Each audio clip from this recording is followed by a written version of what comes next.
Chapter 3 of The Time Machine by H. G. Wells. This recording is in the public domain. Recording by Paul Adams. I told some of you last Thursday of the principles of the time machine, and showed you the actual thing itself, incomplete, in the workshop.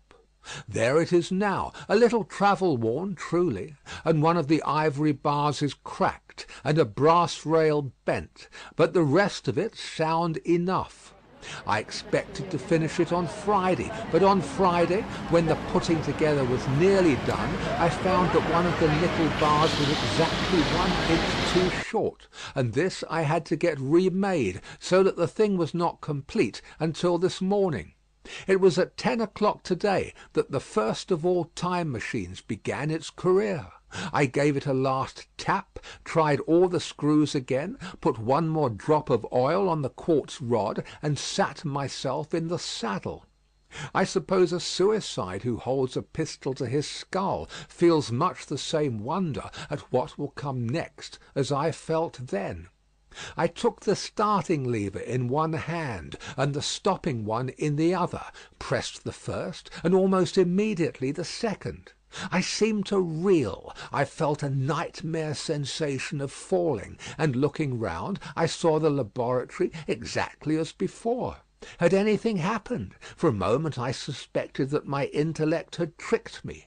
Then I noted the clock. A moment before, as it seemed, it had stood at a minute or so past 10. Now it was nearly half past 3. I drew a breath, set my teeth, gripped the starting lever with both hands, and went off with a thud. The laboratory got hazy and went dark. Mrs. Watchett came in and walked, apparently without seeing me, towards the garden door. I suppose it took her a minute or so to traverse the place, but to me she seemed to shoot across the room like a rocket. I pressed the lever over to its extreme position.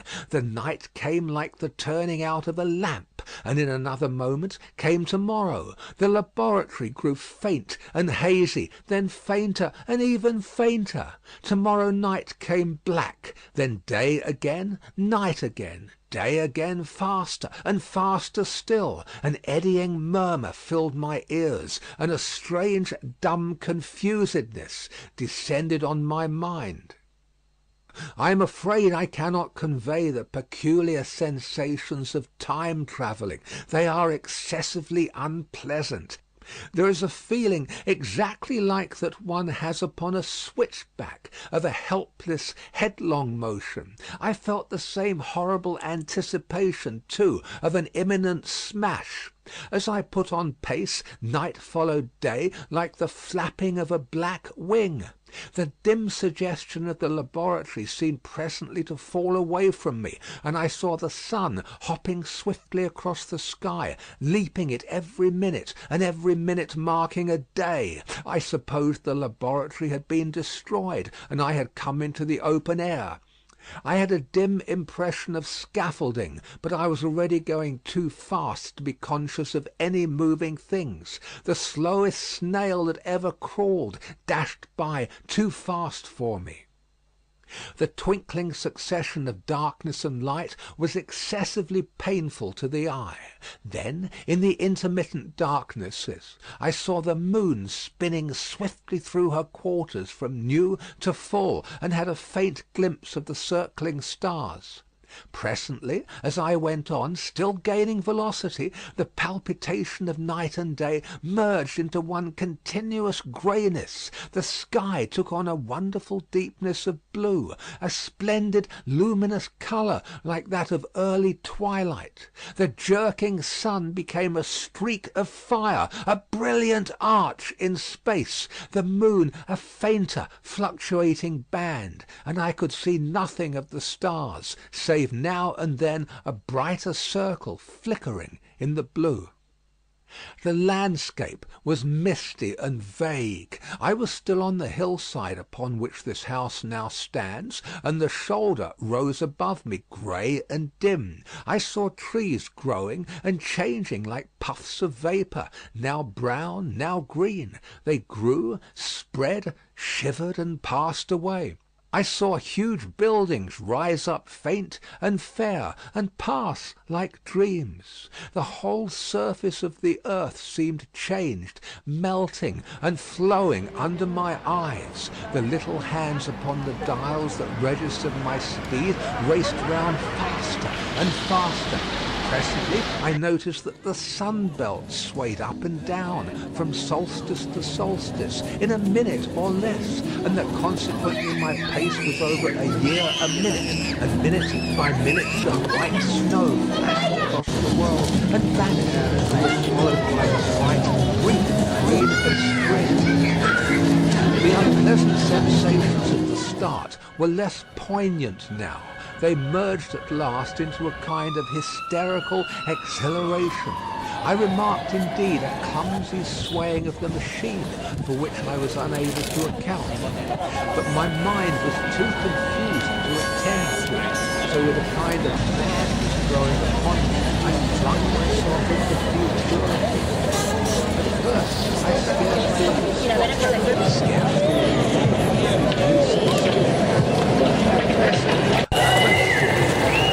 up in my mind a certain curiosity, a certain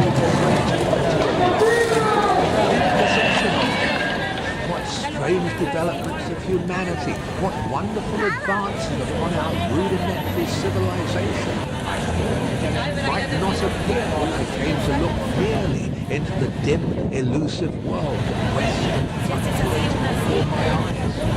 I saw great and splendid architecture rising around me, more massive than any buildings of our own time. Yet, as it seemed to be built of glimmer and mist, I saw a richer green flow up the hillside and remain there without any wintry vegetation.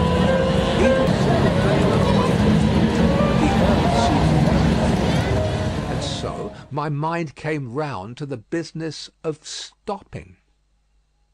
The peculiar risk lay in the possibility of my finding some substance in the space which I or the machine occupied. So long as I travelled at a high velocity, this scarcely mattered.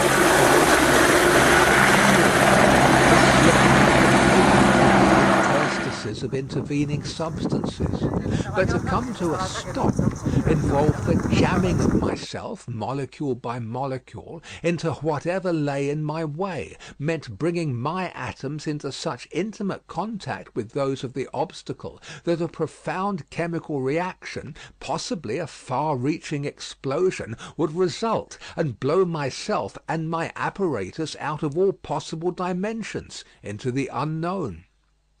This possibility had occurred to me again and again while I was making the machine, but then I had cheerfully accepted it as an unavoidable risk, one of the risks a man has got to take. Now the risk was inevitable, I no longer saw it in the same cheerful light. The fact is that insensibly the absolute strangeness of everything, the sickly jarring and swaying of the machine, above all the feeling of prolonged falling, had absolutely upset my nerve. I told myself that I could never stop, and with a gust of petulance I resolved to stop forthwith.